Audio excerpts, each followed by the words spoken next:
All right, I think it's after 5:30. We're going to go ahead and get started. I'm your District 4 Supervisor, Kathleen Haff, and I am surrounded by people that are going to either be helping with the presentation tonight. We have with us our CAO, Tracy Riggs, and our Deputy CAO, Liz Peterson. And then we have a whole host of staff members, a lot of them department heads, that are here also to answer your questions. I won't introduce them all now because there are quite a few, including fire, but I'd like you to all stand up so people can see who you are, because we very much appreciate your help with this whole presentation. And fire too. Fire, fire, fire, stand up, fire.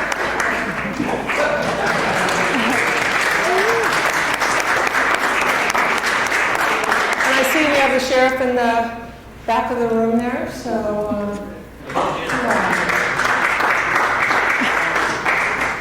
all right, so first of all, I want to thank you, the public, and people of Groveland and the South County for being here tonight. I know there's all sorts of choices you have to do all sorts of things when it's still, the weather is so nice, especially now, it's cooler in the evenings.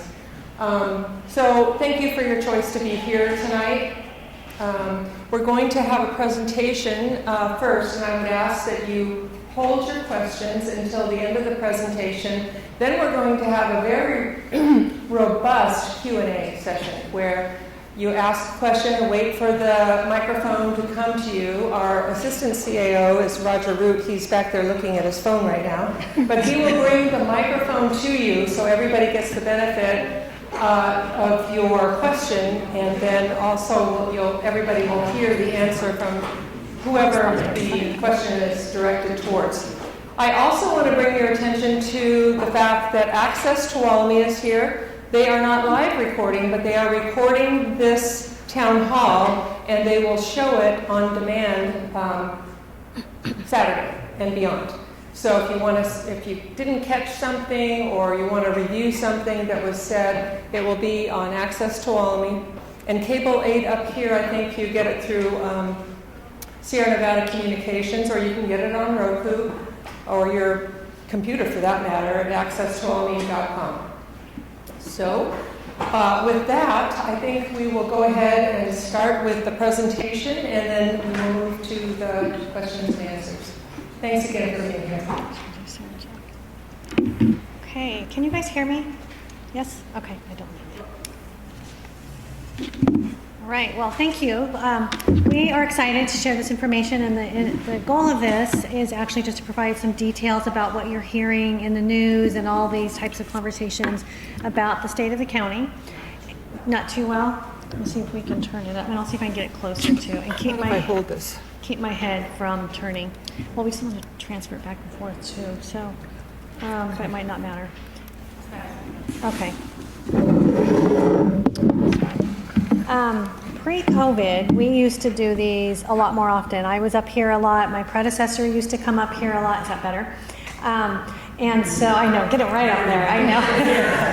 I can see people are used to the microphones. I am not.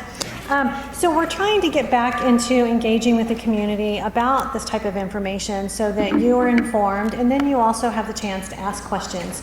So that's what today is about. Liz and I will take turns going through this presentation, and then at the end, as Supervisor Haff said, we'll have a time, and we are looking forward to your questions. So thank you for being here. And Liz is going to start us off.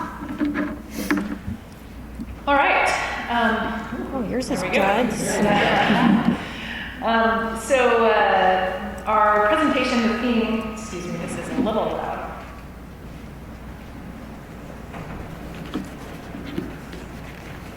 Okay, let's try that. Okay, the theme of our presentation today is reflecting on progress and envisioning the future. Okay, so each year the Board of Supervisors has a workshop, and during that workshop they fine-tune, either create new or fine-tune their board priorities for the year. And this year we did one, I believe it was February, or maybe January. And what they did was, we used to have 5 different categories. This year they condensed them to 4, and it was to combine fire protection and public safety, infrastructure, which is roads and other county infrastructure such as these buildings, community health and prosperity, and employee excellence and organizational resilience.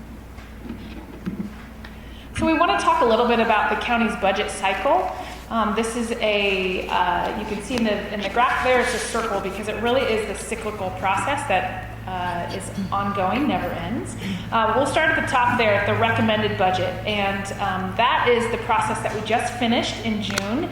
That is where we put a spending plan together for the fiscal year. So our fiscal year starts July 1st and goes through June 30th.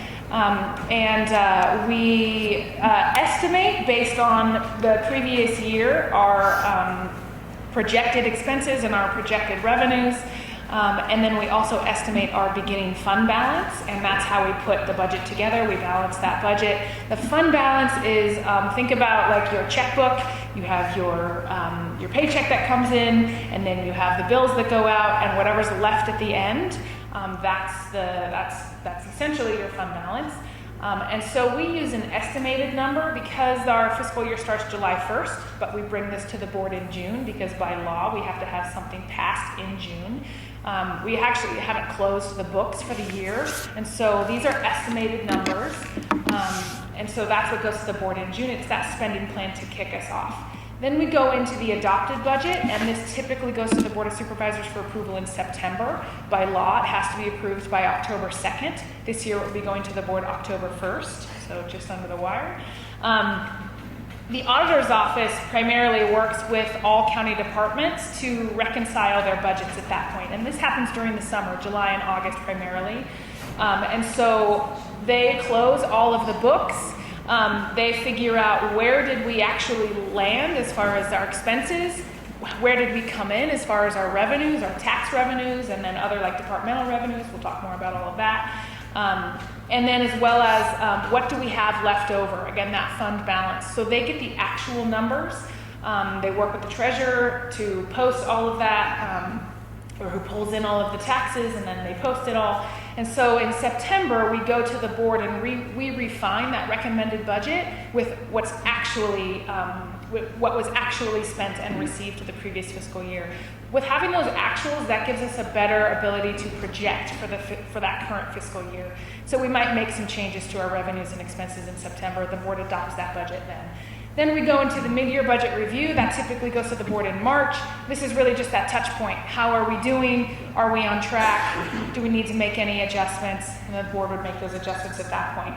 And then we move into our year-end budget review. This is where we again have kind of that final touch point with the Board of Supervisors on, are we on track? You know, this usually goes to them in May, so we're almost finishing the fiscal year. Are our revenues coming in as projected? Are our expenses coming in as projected? Or do we need to make adjustments? At that point, that's also when all of our departments spend some time analyzing their budgets and try to give their best guesses on how they will end the year. And then we come up with estimated ending fund balance for that fiscal year. That number, that estimated ending fund balance, is what becomes the estimated beginning fund balance for the following fiscal year. It recommended, and then the cycle continues. Okay, so now we're going to talk about the actual budget for this current fiscal year that started July 1st. And a current fiscal year of 24-25, the recommended budget was approximately $287 million, and that is for all funds within the county. I know this is not working as well as Liz's. So the next thing we have is just each county has 3 different types of funds. This is consistent. We must follow the state controller's reporting guide that they process for us and they put out. So what we have are governmental funds, enterprise funds, and your internal service funds. And within the governmental funds, you see general, capital, and special revenue funds, and we'll get into more of those as we move forward. What's really important here that we like to highlight that is out of that $287 million budget, the Board of Supervisors only has discretion over $65 million of that. That's 22% of the budget that they have discretion to make decisions on. And that's because everything else is coming in the form of state or federal allocations and grants, and they're telling us how we must use that money. So they have very little discretion in telling us how we're going to do it and who you're going to serve. The other part of that is that we tried to give some examples here, is we get a lot of questions and comments. So you'll see on there, the board can't move money from behavioral health into the road to pave roads. That would actually be a misappropriation of funds, and we might be talking to the district attorney if we started doing that. The same thing if we get homelessness grants to go out and purchase homes or do whatever we're doing with them, we can't take that and hire sheriff's deputies. Those are the two we hear the most. That again would get us in hot water and conversations, most likely with our district attorney. We like to avoid those types of discussions when we can. So knowing that our budget is about $287 million, we wanted to show a comparison for other counties that are of similar size to us, and this is size as far as population. So you can see the order there. I mean, they're not in order, but you can see that those are the counties that are similar to us. I do want to highlight at the top there the percentage of public lands. You can see Tuolumne County has 77% public lands, and that really matters to us when it comes to the amount of revenue we're able to generate. We'll talk a bit more about that in a little bit, but I just wanted to show you across the board there the other counties and their percentage of public lands. But then going down there just a little bit, you can see the total budgets, the general fund budget. We'll talk about what that means, their road fund budget, and then their fire fund budget.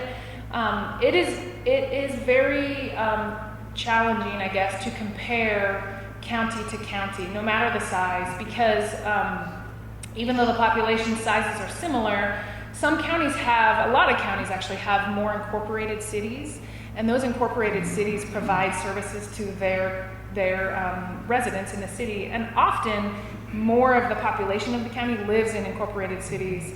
In Tuolumne County, the majority of the population, of course, lives outside of a city, lives in the unincorporated area of Tuolumne County. That means that the county provides a significantly more services, say, to the residents than maybe a county where there's multiple cities. Say, like Amador County, as an example, they have 2 incorporated cities and they're larger than Sonora. And so they provide a lot of services to the city residents, and of course folks in the county go and are served by those cities as well. And then specifically for fire, say Calaveras County, they do not have a county fire department. They are served by all of the special districts that are surrounded throughout the county. They are consolidated and provide, all of their fire services are provided by special districts. Where here in Tuolumne County, we are primarily served by county fire and contract with CAL FIRE, and then we have a few special districts that provide services as well, but not in like the robust way that, say, Calaveras special districts do. And then you can see, say, Lake and Yuba, they don't contribute anything to a county fire department, again, because they're served by either cities, possibly tribes, like we have 2 tribes that provide fire services, as well as other special districts. So again, it's difficult to compare, but here's just some examples for you. Okay, so I want to talk a little bit about that $287 million budget that we referenced. So this just breaks it down into 3 different categories. The first, you'll see $104 million is the salaries and benefits. Then we have $110, which is that services and supplies, which includes everything from rent and utilities and contracts, fuel, repairs, whatever we may have to do. That $71 million off to the side is other types of things like fixed assets, capital projects we have to do, transfers out. We want to talk about that for a minute. So what comes into the general fund, we have state allocations like realignment, and that is significant in that millions of dollars that come into the general fund. As I talked about, some special revenues, we're required to transfer them right back out to behavioral health, social services, and to a little bit of public health. But there's other things we have that are called the maintenance of effort. And those are also required. We cannot get the state revenues unless the board allocates that maintenance of effort. So for example, for the road fund, when SB1 came along, we had to start doing a certain level of funding out of the general fund in order to pull that revenue down. That's almost $800,000 a year that goes out of the general fund for roads. And then the same thing with social services. We have $300,000. Behavioral health is a small amount of about $30,000. Those are written in stone and they stay there. And then we have other amounts that the general fund does primarily pay for almost all of the capital improvements. So all the maintenance, the roofing, all of that also comes out of the general fund. So we typically transfer only $1 million a year for projects. And so that's part of what you see some of those others that are in there, and that's what those transfers out are comprised of. So let's talk a little bit about some of our rising costs that we are experiencing. And these are primarily really outside of the county's control, but things that we are required to react and respond to. The first is natural disasters. I think probably you all are very familiar with the fact that we are seeing an increase in natural disasters, particularly storm like flooding, but others as well, fires. And those storms have an impact on our county infrastructure, specifically our roads and our buildings. And so we are often reimbursed by insurance or Cal OES or FEMA for some of these disasters, but not always. And the reimbursement rate kind of varies or depends. But those are things that, of course, are outside the county's control, but that contribute to our increased costs. Another one is contract increases. We are subject to inflation just like everybody else, and we have a lot of services that we provide by contract, like contracting out for various things, and those contracts continue to increase by inflation, just like everything else continues to increase. That, of course, is largely out of our control. Another one that makes it challenging for us is the need for competitive wages. We, as a county government, we provide similar or the same services that all of the other counties in California provide. And so we struggle with competition with our neighboring counties for recruitment and retention of employees. And so competitive wages is crucial for keeping employees to be able to provide the services to the community. Another thing that we are faced with is in the private sector. When private sector wages start to increase, for similar positions, think of, say, an engineer, they can work for the county government or they could work privately and potentially make significantly more money. So we are always sort of, beholden to how wages are adjusting. The other thing that I forgot to mention is as minimum wage increases at the state, then we, of course, have to address that as well and make sure that we, again, are remaining competitive so that we can recruit and retain staff. Another one, of course, is insurance. No surprise to anybody, insurance continues to go up, not only for insurance for like our buildings, but also our medical, our health insurance. Those costs continue to rise. Another cost that we deal with is state mandates. Most of what we do is in one way or another mandated by either the state or the federal government. Often we are not provided the necessary or sufficient funding to provide the services to meet those mandates. And that's usually out of our control. And then another one that we deal with is unfunded liabilities. We have our PERS pension obligations that continue to be unfunded to a degree, as well as our building maintenance and a lot of liabilities that we deal with that a lot of them are largely outside of our control. Okay, so we get a lot of questions about what is the board doing? What are you doing about all these rising costs? What are you doing to try and mitigate what we're experiencing? So these are all things that this board in particular that is sitting has taken action on. And some of them, are bigger than others. I am very excited about many of these. The first one is our reserves are at the highest they've ever been in the county. They're at $5 million.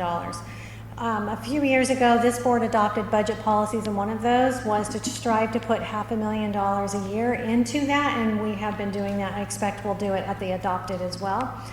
Then we also did something, it's called a Section 115. It's a way that you start, it's like a savings account to start prepaying for your future costs related to public employee retirement and for post-retirement benefits.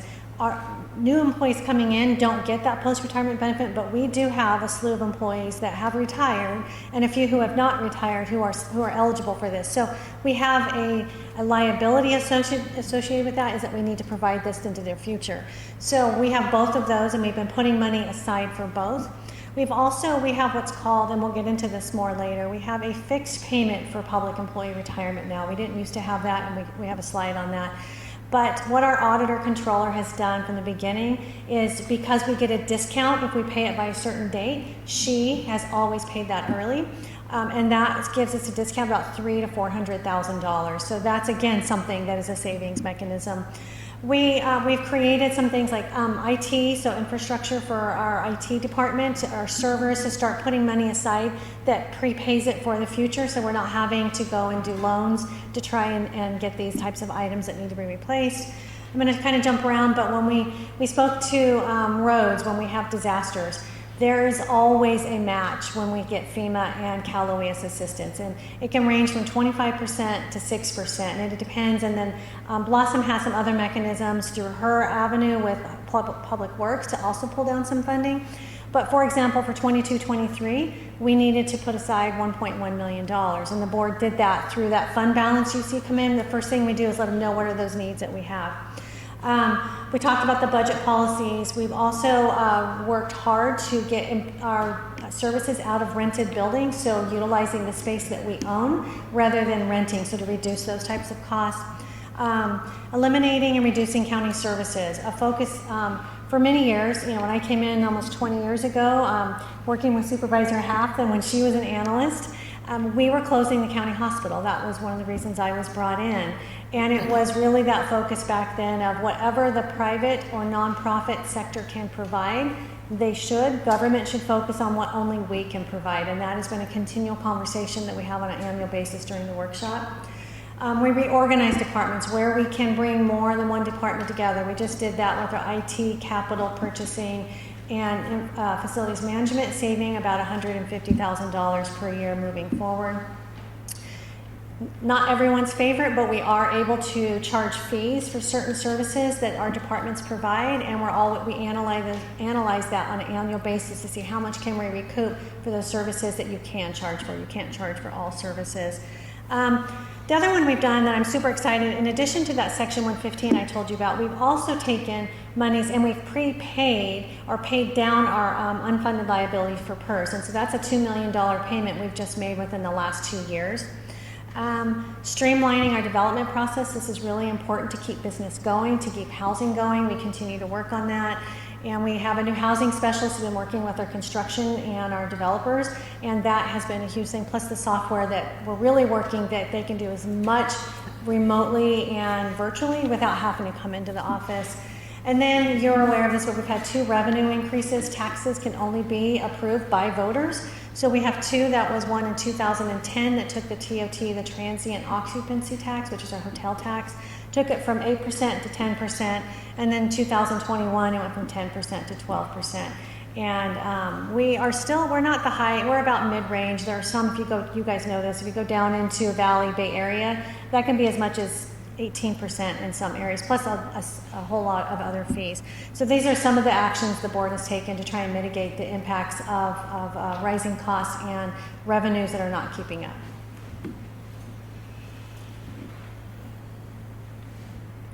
So speaking of revenues, this is a breakdown of those revenues that Tracy mentioned earlier, where really this is what the board has discretion to spend.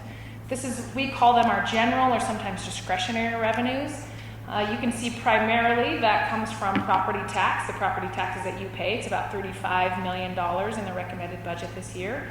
And then we have TOT, which is about $8.5 million. Then sales tax, which is about $6.8 million this year. And then 887 is a charge that administration and kind of internal departments charge out to non-general fund departments. And so these internal general fund departments receive revenue for the services they provide to non-general fund departments. And we'll talk about general fund and non-general fund in a second. So it's revenue that comes into the general revenues for the board to spend at its discretion. However, it's the non-general fund departments that receive allocations that pay for that. So it's not quite, so it's a little bit like some departments are paying for others. So. And then you can see the other, how it's broken down. We have payment in lieu of taxes, and we'll talk about that in a second. VLF, which is vehicle license fees, teeter, and then just a little bit of other here and there, a few other fees, taxes. So this is a slide you saw previously, but a little bit more information. So again, you see the same, the county, the population, the percentage of public lands. What we're getting into here is really the types of taxes, and what do you see? Because we get a lot of questions about what about Calaveras or Amador or other like-sized counties. So this shows you the amount of property taxes that are pulled in from each of those counties, the amount of their TOT and their sales tax. And something to remember, the amount of public lands makes a big difference because you're taxing more of your lands, but so does special districts, incorporated cities, or CSDs, community service districts, because they all get a portion of those property taxes, or the sales or TOT, because they're providing services for those in their area. So that's why you'll see such a difference here, is it depends on the number of incorporated cities, whether they have special districts, what type of services those special districts provide, like is it fire, is it a community service district, what is it that they're providing. So that's why you see some differences here.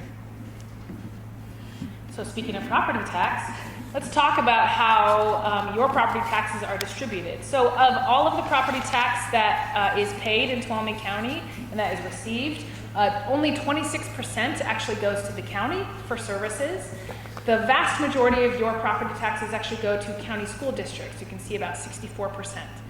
So 26% goes to Tuolumne County, about 5% would go to fire districts, 4% would go to special districts, say Groveland CSD, and then about 1% goes to the city of Sonora.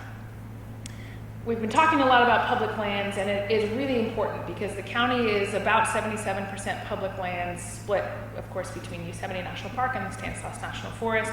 That 77% of public lands cannot be developed on, which means we receive no property taxes on over 3/4 of our land.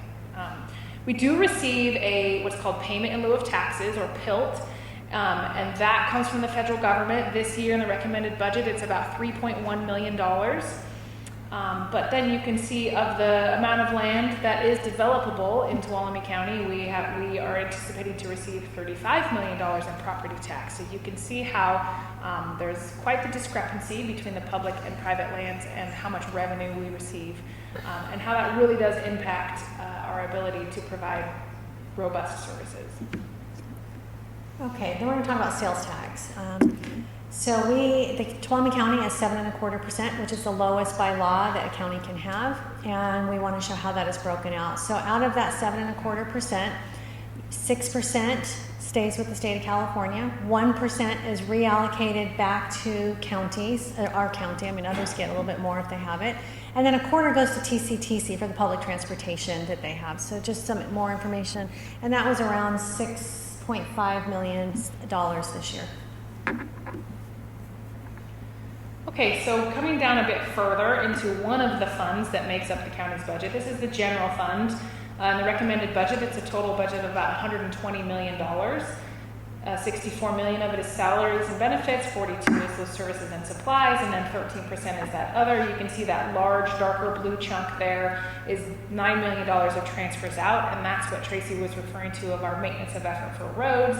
We contribute some toward county fire, we contribute some toward capital for our capital improvements, deferred maintenance, and then the portion, it's about $3.5 million that is required to go to our Health and Human Service Agency funds, required by law that be transferred right out. And then you can also see the brown one there, that's our debt payment. So we do have some debt for the jail that we built and a couple other things. And so that all lives in the general fund, and it is those general revenues that we just talked about that cover all of that. This is just something for you to see, and I forgot, we do have copies of this presentation if you didn't pick it up. I was thinking about as we're looking at all of these, there are some over on the table, so if you didn't grab one, grab one. But these are a list of all of the departments in the general fund. Some of those that you'll recognize the most that are external facing. You know, we have the Board of Supervisors, of course, but we also have your sheriff's office and all of his cost centers. You have the district attorney, public defender, you have animal control, libraries, and recreation. So this is where all of those types of services, I'm not going to go through all of them, but that's what the general fund is comprised of. So let's talk a little bit about how your taxes are actually used. Those general revenues, that $65 million that we've been talking about, how are they actually spent? So those primarily, as we've been discussing, go into the general fund to fund general fund departments.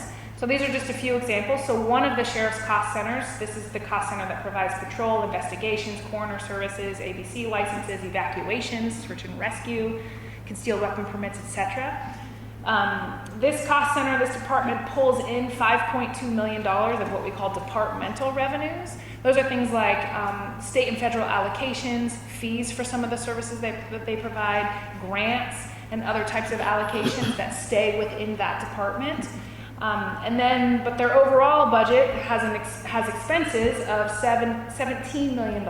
So that leaves what we call a net county cost, or a shortfall, or a hole to be plugged, as I like to say, of about $11.6 million. And so it is those tax dollars, those $65 million in general revenues, that fills that hole for the sheriff's budget to balance it. And we go through the others, the community development department, they do building permits, land use planning, etc. They have about $2.6 million of departmental revenues, a lot of fees, of course, I think you probably all know. But overall, they have $5.3 million of expenses, and so that leaves a net county cost of almost $2.7 million, and that gets plugged by your tax dollars of that $65 million of general revenues. And then, of course, our library provides amazing, wonderful programs, like our literacy program, children's story time, STEM program, adult social activities, etc. They only pull in about $81,000 of revenue, departmental revenue, but their expenses overall about $1.3 million. So that leaves a net or a shortfall of about $1.2 million that your tax dollars go to pay for. And on down the line of all of those general fund departments, that's how we balance the budget. It's not very complicated, but in some ways it is when we're putting it together. That's the basic process. Okay, and this is a similar list, but these are your non-general fund departments. So you're going to see your road department, capital, fire, your health and human services, and then over on the right, there's a whole lot of internal service funds, and those are our workers' compensation, liability. Those are the costs that we have to incur internally that we track, and then they get allocated back out as an expense to general fund and non-general fund cost centers. Okay, so this summer we spent a fair amount of time really looking at past trends for our revenues and our expenses. We focused primarily on the general fund because that's the one where the board has the most discretion. The others get their specific allocations and their grants and their fees, and there's not a lot of discretion or flexibility. So we looked at the past about 15 years or so of revenues and expenses, and we looked at how have they grown over the last 15 years, year over year. And so general revenues, which again are those taxes, TOT, property tax, sales tax, have grown year over year on average about 4 to 5% per year. And then those departmental revenues, again, those allocations, fees, grants, etc., those also have grown about 5% year over year. But then on the expense side, salaries and benefits have increased, or we're anticipating to increase about 8% per year. And then those services and supplies also are increasing about 8% per year. So you can see right here that our revenues do not keep pace with our expenses. And so when it comes to balancing the budget, really the only option, besides a few little things here and there, the only option we have is to reduce costs, because we don't really have any influence over increasing revenues for the most part. Okay, so earlier this year, when, as Liz spoke to, we spent the summer really going through all those historical financial trends. Us in the auditor's office spent a lot of time going through those, analyzing them. And then what we did was it came to the board with a fiscal outlook for projection for about 3 years. So the first column is at 24-25, and we kind of show, of the we had $102 million estimated revenues, about 105 in expenses. We show our beginning fund balance, use of reserves, which was for fire, and then we balanced our budget this year. Now we do have an update going to the board again for adopted. The first look at that will be on Tuesday. So if this gets your interest at all, join us on Tuesday and you'll learn more. We do have some updates. Now for 25-26 and moving forward, we took those numbers you saw on the previous slide and applied them moving forward. It was very high level. There's a lot of stuff we can get in here and we could adjust at the individual account level. But we were just trying to say if you took the current budget and applied that same logic, this is likely what you would see. So you see we estimated that next year we have a shortfall of about 2.4 million, and then it just continues to build a bit, about 3.6, and then the 5.8. So, and this is for your general fund. It's not including those other funds that we focus on, but this is the one that has your law enforcement and your other public safety departments, your libraries, your park and rec, and this gets a lot of attention from our community, obviously, for those reasons. Okay, so we just wanted to highlight this. We hear this a lot, a fair amount in the community. So during COVID, the county, I think all counties, got a few different allocations of funding, primarily federal funding. Some of it was specific toward COVID response. Some of it was to assist businesses in the community with their COVID response, things like purchasing plexiglass maybe for a business. And so we did a lot of that. And then some of it was really just to backfill what we anticipated would be significant reduction in revenues because people weren't traveling, spending had been reduced. And so the primary chunk of funding that we got was American Rescue Plan. And then we got some other funding, LATCF, which I never looked up the acronym from last night, Local Assistance and Tribal Consistency Fund, yeah.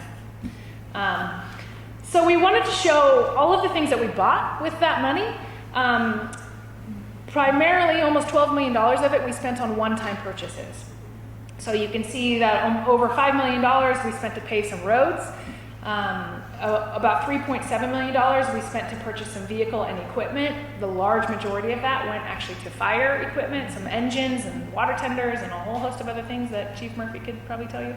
And then you can see some other things up there. We did, like a community grant program and a lot of different things. But so of our ARP funding that we had, we did use some for what we consider ongoing expenses. And typically, we always try to when we have one-time funds, we try to spend it on one-time expenses. We don't want to use one-time funds for ongoing expenses because then that just exacerbates the problem for future years. However, you can see the vast majority in the green there of ongoing expenses that we used this one-time funding for were 2 fire stations. And we felt like that was a really important, or the board rather, felt like that was a really important investment to make. You can see the first one there of almost $1.5 million going to the Groveland Fire Station. So the county's co-located station with GCSD here. And then the other $2.1 million for in Columbia. And then there are some in the blue there. There's some positions that we did hire. And of course positions, personnel are ongoing. And then there's just a couple little things with some software purchases, So the vast majority of the American Rescue Plan that we did receive went to one-time expenses with the exception of fire stations. So. Okay, so we're going to focus on a few areas of concern, specifically what we know are concerns for all of you and for our board. These are their priorities. So first we're looking at fire. And what we really wanted to highlight is we get a lot of questions like the how come and what's happening. So what we want to highlight with here is right now for this year we have a $10.6 million budget that gives us 5 fire stations. Of that though, what we want to show is of the recurring ongoing tax revenue that fire receives is $3.7 million. So you can see right away that's a problem. That would cover for sure 1 station is what that would cover without any other revenues. Now, they work really hard to apply for grants. You've heard about the SAFER grant. This is not the first time we got the SAFER grant. The Jamestown station first started with the SAFER grant, and then we worked to make it permanent. So the SAFER grant Chief Murphy applied for, worked very collaboratively with FEMA. We were able to get it. It's how we went from those 2 stations to 5 stations that we have right now. But we knew we were going to have to figure out a way to backfill that. The board was helping with those different fundings coming in, those different grants. But the reality is, as you can see, with $3.7 million, it's simply not enough to provide adequate fire services for our community. Of that, you'll see at the 5 fire stations, there are 46 firefighters that are in there, 18 fire engines, and I don't want to read all this to you, but some other equipment that is in there. And again, Chief Murphy is here if you have questions as we move forward in this. So similarly to what we did with the general fund when we were looking at like our trends and then projecting our forecast, we did this with the fire budget. We actually did this one first. And so we looked at for fiscal year 24-25, what is that revenue that we bring in? What are our total expenses? And this was really, when we were looking at the budget, what did we, balancing the budget, what did we anticipate the estimated fund balance would be? And that actually gave us a shortfall of almost $500,000, which the board backfilled with general fund reserves in order to get them to balance. But you can see moving forward as the SAFER grant The SAFER grant will expire in March of 2026, and so you'll start to see those revenues reduce and the shortfall increases. Okay, this is another one of those comparison slides, and this one is really, we're going to start moving to roads. That's another area of huge concern for all of us. So here you see the same information you've been seeing, but what we layered in was a number of road miles that each county has to maintain, and then the size of budget that they have also. So again, remember, taxes will vary again by how many incorporated cities as opposed to just the county. So that's why you'll see some of those vastly different. And I do want to highlight, one of the ones we throw out a lot is SB1 is primarily driven on population more than it is on road miles. So we throw out Ventura County a lot because they're getting, I'm looking at Blossom, $60 to $70 million a year, and yet they have maybe 600 and what? Not Close to us. 542 road miles, and they're getting, look at the difference. And we're going to show you the next slide of how much SB1 Blossom has to work with on an annual basis. Actually, it's a slide after this. Oh, sorry, go ahead. Yeah.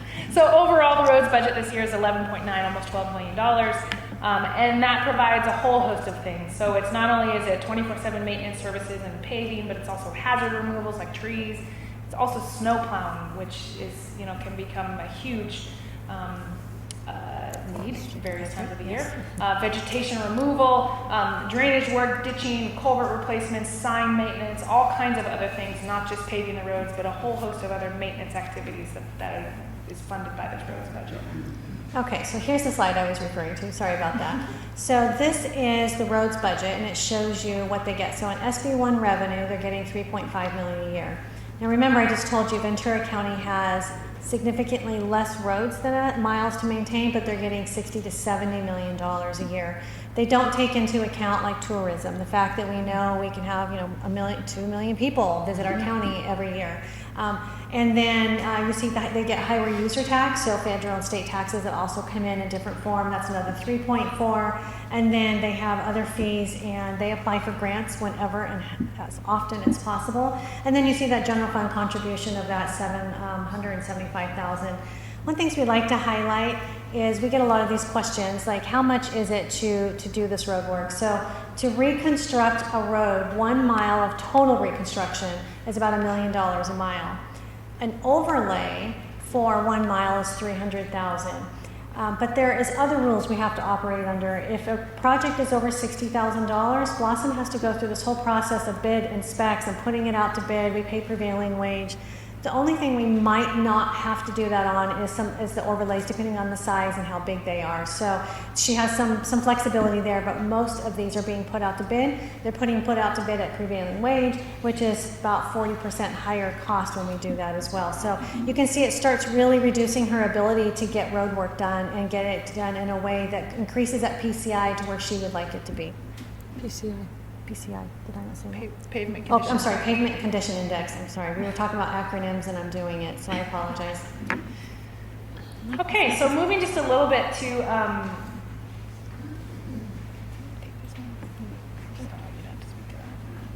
Okay, so total allocated positions. What we wanted to show is how those positions are allocated. So as you can see, does it tell us how many? It does not. So this is telling you the percentage. So as you saw, public safety is one of the board's primary and number 1 priority. So public safety, 35% of our employees fall in public safety, and you see what those are categorized on the side. Then we have health and human services. So that's all of your safety net services there. And then we have general government and admin, which is a lot of what your administration building is. And then we go into the other, which is some internal service, regulatory, that's like your CDD or environmental health, and I'm thinking maybe public works, yeah. So, but you can see primarily, most majority of our employees fall in one of 2 categories, which is either public safety or health and human services. Thank you. Okay, and another comparison slide for you. We also hear some comments in the public about the wages for some of our department head positions. And as I was discussing, way back in this presentation, the need for competitive wages is real, particularly for these department head level positions. Well, No, for all positions. But we just wanted to show how Tuolumne County's pay for some of these positions compares to these other counties that we've been looking at. So I'm not going to go through all of these, but you can see, so that lighter blue line is Tuolumne County in that bar graph there at the top. So we are right in line, if not on the low end. Well, really actually on the low end for our, things like our Public Works Director, our County Council, our CAO. And then I put the bottom line to our Board of Supervisors and what they get paid and how they compare to the other counties of similar population size. Okay, this takes us back to employees where you actually see the number of employees. So again, this gives you the comparison with counties, and we just show you the total number of employees. So we have 743 allocated positions. That doesn't mean they're filled.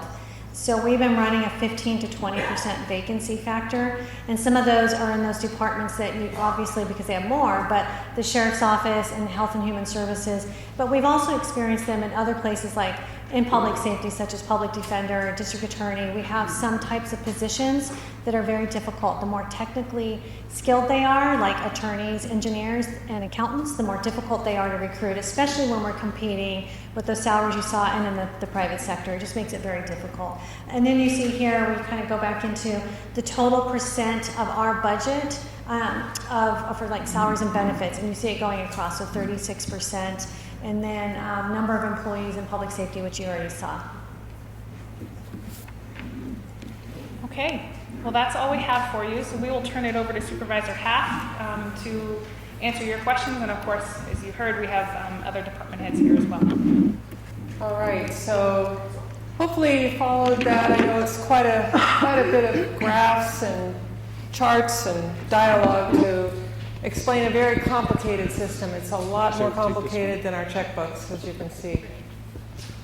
So what we're going to do now is we're going to go directly to your questions, and it would be primarily about what we've just reviewed, but if you have other questions as well, this is your time. We've got quite a few people here that are specialists in their own areas.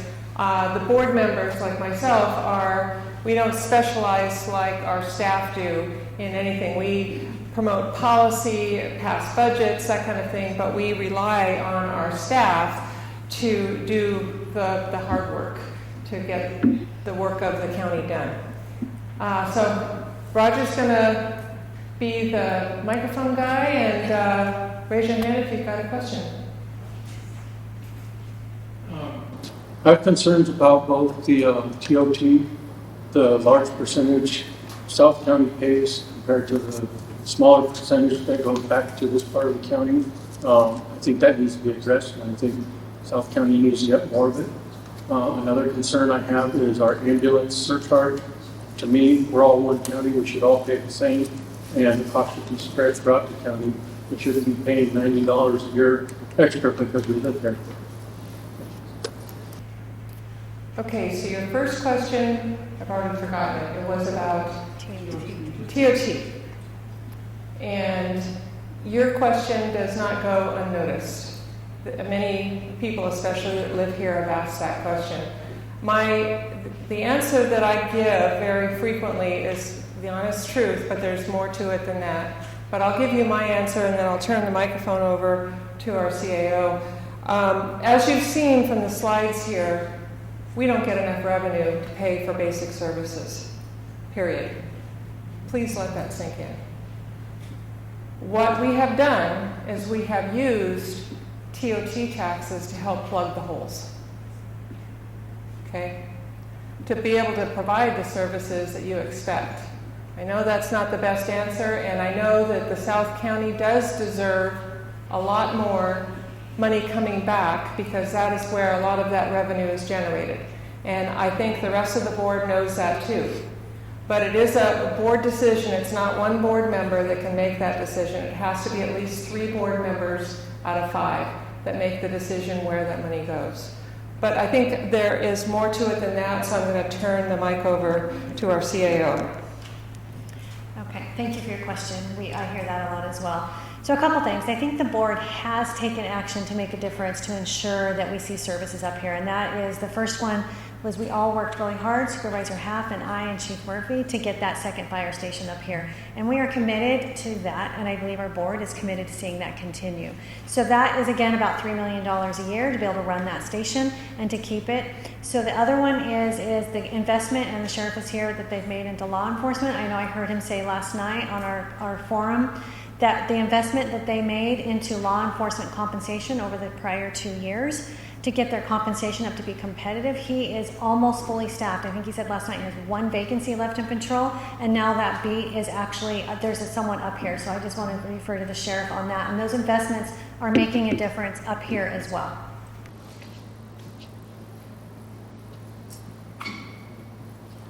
Good evening. Hello, everyone, again. It's been about 6 months, and I think you said we were going to get back together in about 6 months, but we'll still do that because this is obviously a different situation. I do just want to speak a little bit on what the county administrator said.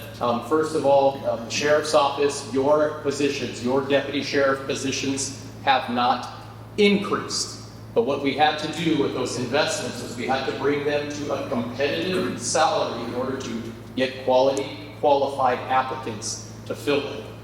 Now, before I became your sheriff, I served as professional standards, the Bureau Commander of Professional Standards, and I will tell you right now, we were disqualifying over 80% of our applicants that we were getting applied for deputy sheriff positions.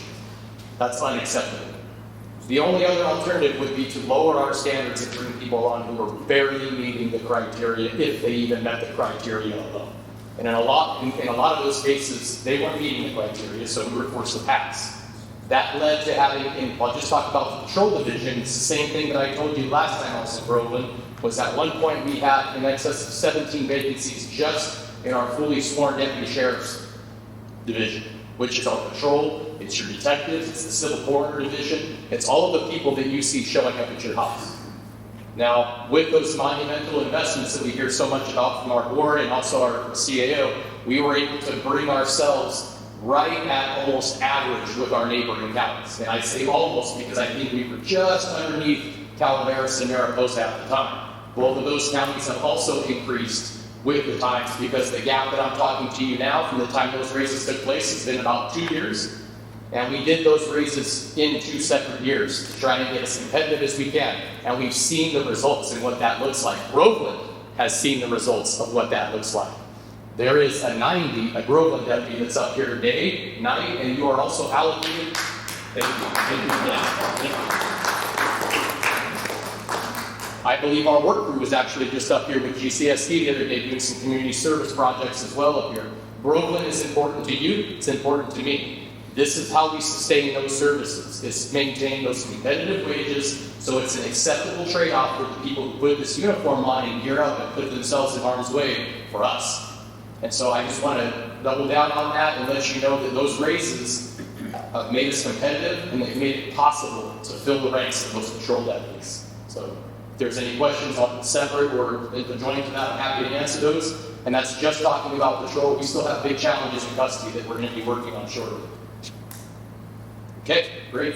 Who's this guy? Roger? And before we move on to another question, I'd like to ask Andy to possibly talk about fire. This is Assistant Chief Andy Murphy, and he is up here a lot. Good evening. As you said, I'm Andy Murphy. I'm your Assistant Fire Chief. As it was explained, the county in Groveland, CSD also contract with CAL FIRE to provide fire protection. And just to kind of go over some of the investments that the county has made. And that started about 2021 when the county took on the responsibility to pay for the what's called Andor Station at Groveland, which is wintertime staffing. And then about 2 years ago, the county started with the staffing another entity here at Groveland, co-located with GCSD. So as the CEO mentioned, $7 million. Any questions? Thank you. I have a sub-question to the TOT question. Well, we haven't answered the gentleman's second question about ambulance services, so I'd like to do that first before we move on. And I think I'm going to toss that over to the CAO to answer that one. I was trying to see if there's anyone here from EMS, and I don't believe there is, so that will be me. So the ambulance fund is one of those, we talked about the different funds. It's actually an enterprise fund, which is different than the others. That means, what an enterprise fund means is it operates like a business. So it's not one of those normal governmental, like your sheriff or your district attorney or public works types of things. They actually are charging for services. Now, a couple things. We are working to be able to change the model a bit. And one of those, as you heard, we have the fire station. We're partnering with the fire engine here with GCSD. The goal that we have in working with some of our federal partners is actually get a station further up the hill. That would include, so that our engine could come down and help, they could go up and help, but that would include an ambulance that would be up there, but we're also working to try and locate ambulance with fire stations too. But the reality is right now, from that business model, is the fire ambulance station is not on this side of the corridor, and I get what that means, but that means you would be waiting for someone to travel from where their place of business is up here. That $90 a month is what's making, a year, not month, is making sure that an ambulance stays here for you. And I understand it's expensive and it's complex, but we are working to try and make that system better. A lot of partnership again with fire. Is there a way to maybe start leveraging the two types of fire and ambulance together to get more ambulance throughout the county and in different locations? So I hear you, we're aware of it. It is operated a bit different because it is operated as a business more than a governmental model. So I hope that helps a tad. It's a self-pay model. It doesn't take county funds. All right, that was another question that was kind of tangential to fire. Was that right? All right, so I don't know if I'm reading this correctly, and I'm probably not, or understanding it, but I'm going to go for it anyway. Okay, there was this grant because of COVID that the county received, which it spent a portion of it for the Groveland additional fire station. State grant. Yes, okay, that grant, yes. The ARP grant. Okay, so what I'm looking at when I see the fund balance raise in 25-26 to a deficit of $5 million, what are the chances that that TOT money that comes from this district, but isn't all come back to this district, or not even half of it comes back to this district, is going to be used as a part of that money so that we don't lose fire? Well, first of all, $3 million of that is coming back to this county in terms of what we're paying for fire. So, what slide are you on, Pat? 22. That's this one. Yeah, so she's showing, it's the projection. Yeah. Yeah. So your question is, why can't TOT be used for that? Okay. You want me to speak to Yeah. that? So remember, if we take that $5 million from TOT, your general fund departments, including law enforcement, are going to be affected. So if we take $5 million from the general fund, those general fund departments you saw listed are going to be affected. That's your libraries, your parks, your law enforcement. But the base question is if this district provides more TOT than it doesn't even get back, we have a need that's coming up. I understand. Okay. I understand. So but why is the disparity always there that our TOT money raised goes elsewhere? That's still the overall question. So I'm asking, so now we raise more TOT than any other district, yet we're going to be facing a $5 million deficit on our fire situation because we have money we've generated that we don't get to use. Every part of the county generates monies in the population. I get what you're saying. So the disparity of the percentage doesn't equal to what? You know what I'm saying? I hear you. That's just a point I want to make to those supervisors, perhaps 2 others or 3 others that might vote. I mean, it's a disparity that's there, that's obvious, and it's discipline. Right now, Pat, it's a shell game. It is. We're using whatever revenue that we can to pay for basic services.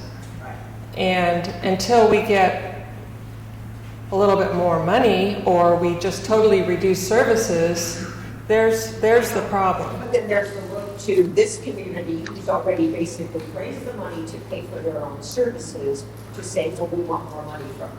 And that's the problem. I get it, yeah. And you understand that these figures are for the whole county? Okay, all right.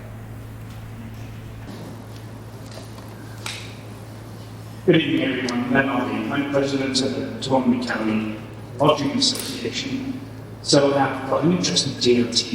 And it seems to me, yes, we do raise a lot here in South County, but the whole idea of government is that revenue comes from all over and it gets distributed as needed, not purely based on where the income is coming from.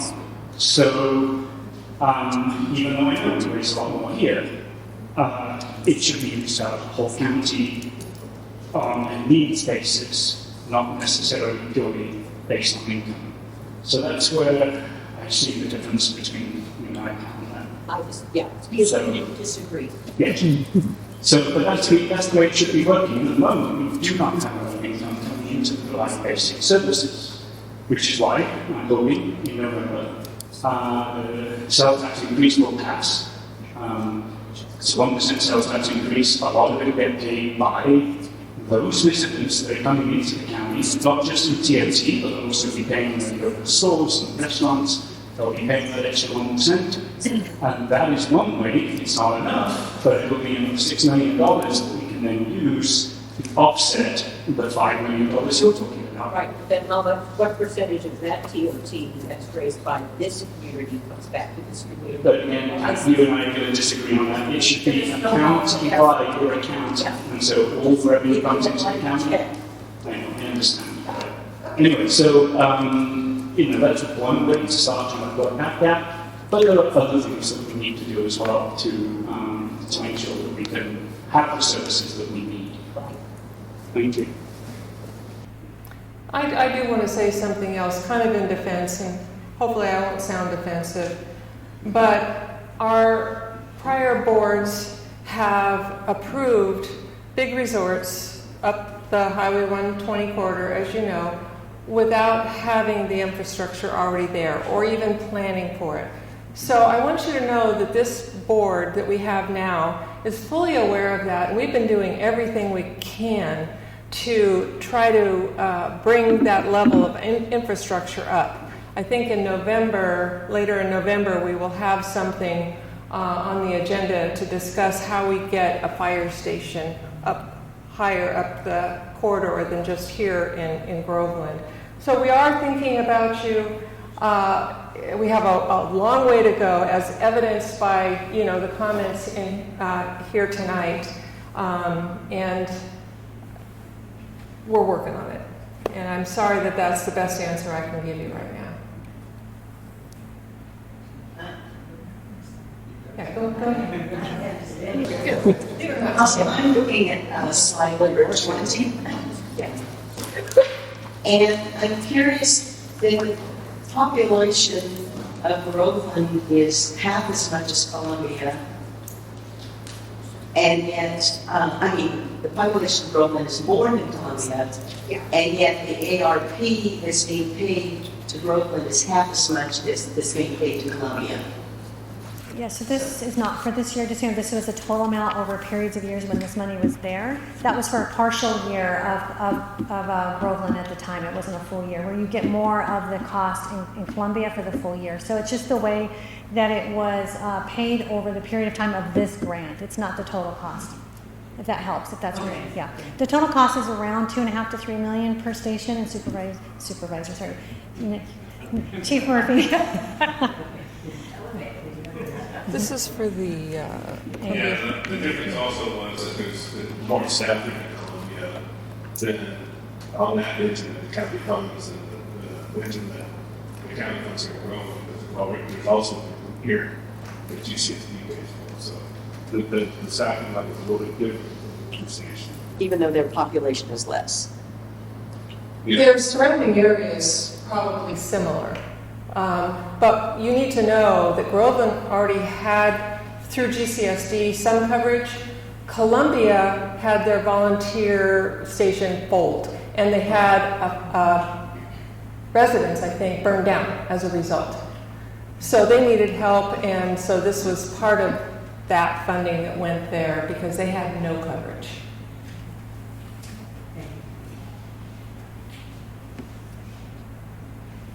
What else? What else?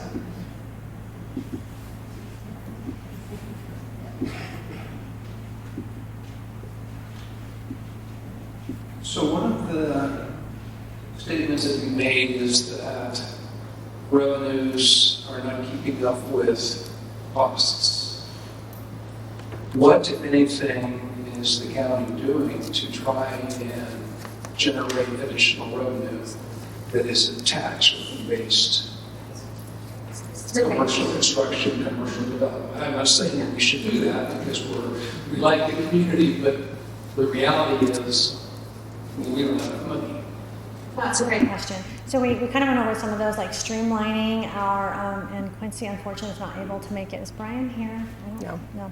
So we've been streamlining our process for development for that very reason. The board invested in a housing development specialist, so she's working with the developers on making that process quicker and faster. And those contractors and developers are actually participating in those conversations. They've approved several of those policies, the general plan and some others that are being Title 17. So a lot of those types of things they're working on, including some software that allows our contractors to do things virtually so they don't have to come into the county. And then it's hard without these grants. We are referring California to grant fatigue for county staff because we are so reliant on grants. There are very few departments. You know, I looking through here, I don't know any one of our departments. You know, I can see Cassandra nodding at me, our district attorney. I know the sheriff applies, public works. You know, Dory in the back. What's that? Animal control, libraries, recreation, even our ag commissioner. So every single department head who is sitting in here tonight, they're all applying for every grant that is out there. So instead of fees, but then we also get criticized for applying for grants, right? Because those are not always ongoing for a period of time. So there's that complexity that comes in that when you get the grants, at some point, they're going to go away. And we experience that on an annual basis. So from an economic development position, because I want to answer your full question. The board is entertaining different types of projects, a couple of them dealing with energy. And we're looking at the possibility of becoming a CCA, a community choice aggregation community, which means that we would probably partner with another CCA, and it takes a couple of years to have it set up. But we would not be beholden to PG&E. We would be paying the CCA. And if you wanted to stay with PG&E, you would opt out. But with Pioneer, they have had a history of lowering people's rates for energy. So we're looking into that, but we're also looking into our own projects to generate energy. So I don't want to say too much about that because we haven't really brought it forth to the board, but we are looking at ways that we can increase revenue and hopefully add to our bottom line. And economic development, Robbie, you guys invested in that position. Yeah, we did invest in an economic development person also that is looking into all of these things and heading them up. Another one of those projects, I don't know if any of you have heard, is there's 4 counties working on this, having a USDA meat processing plant put in the area because we need our food security. And getting the meat from local producers is another idea, and that's a project that we've been working on for a couple of years now. With our UC Extension folks, the Farm Advisor group, and they've been helping us, and our Economic Development Director is also working on that project right now. So we've got all sorts of different ideas that are kind of in the works and hopefully will help. I have one more question. Wait for the microphone. Sorry. Of the 23% of the property that could be developed, what percentage of that is indeed developed in this way? Most of it. I don't. I'm afraid I can't answer that. Well, most of it. We have very little property that can be, unless it's taken out of the Williamson Act.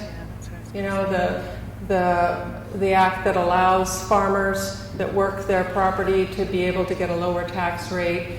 There's a process that would have to be gone through to turn that into land that could be made for housing or for, let's say, a light industrial zone or what have you to make more money. But those areas don't have infrastructure either, so yeah.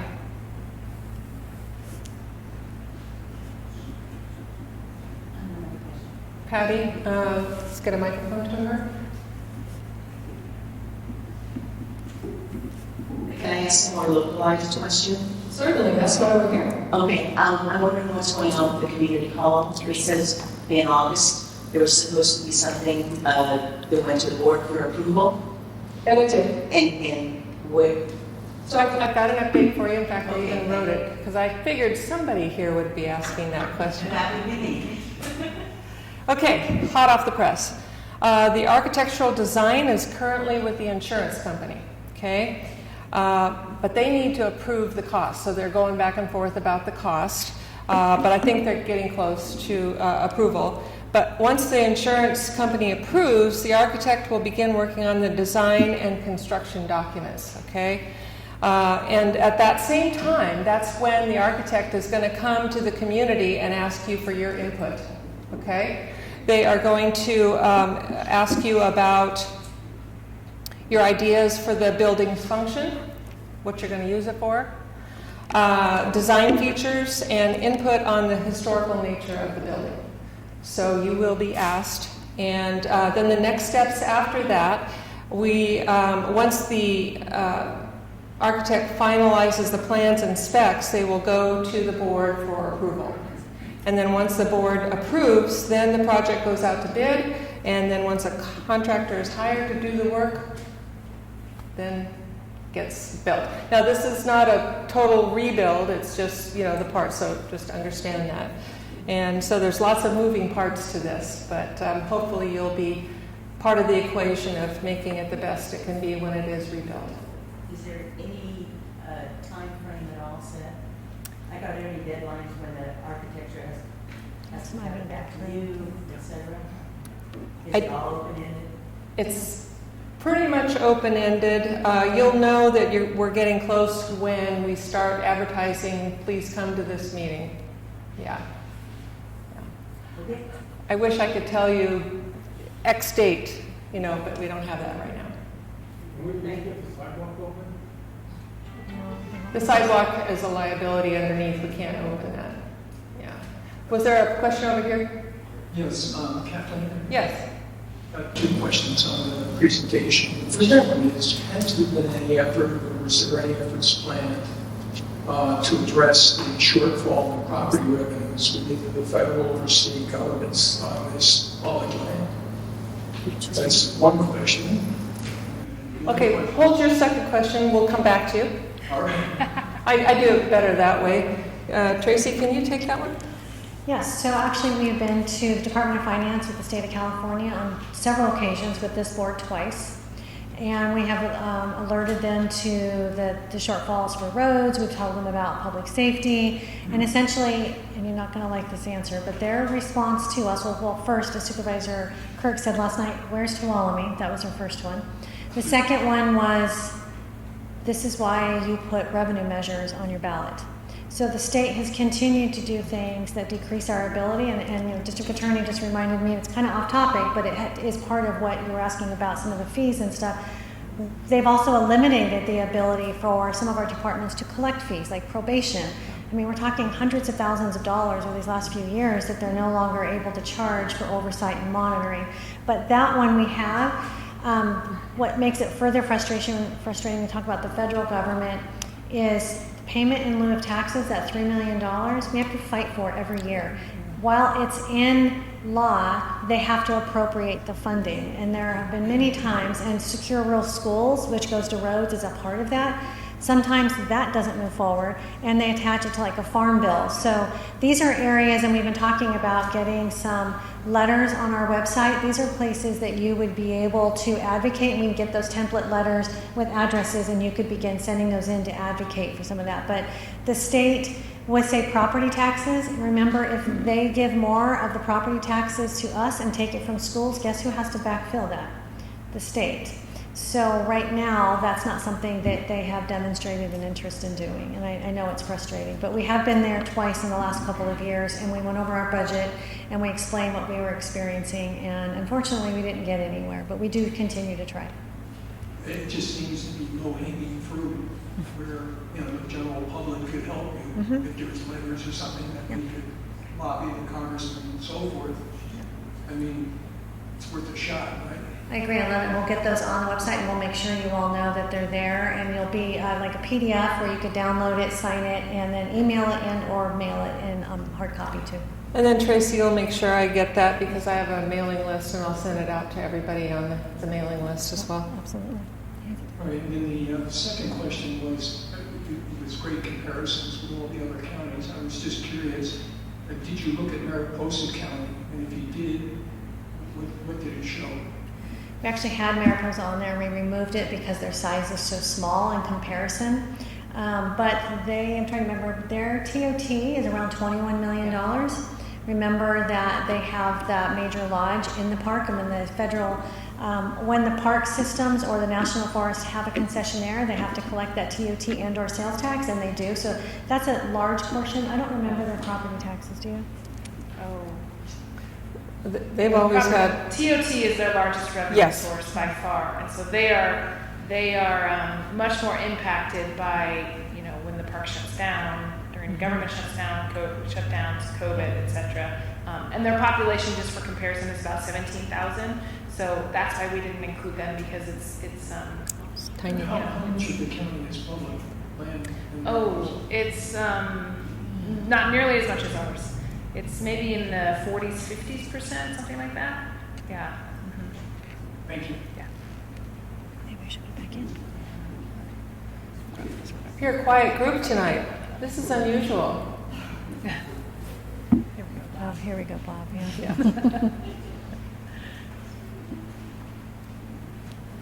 Good evening, Bob Asquith. Just want to say that I recognize how scary it is for a county place south of the Tuolumne River, so thank you very much for coming out here. We all appreciate it.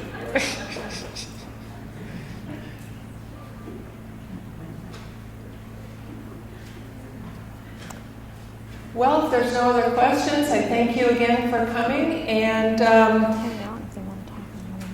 yeah, if you have any other questions, if you've been too embarrassed to ask in front of a big group, we're going to hang out. So come up and talk to us or any one of our staff members that are here. And thank you again for coming.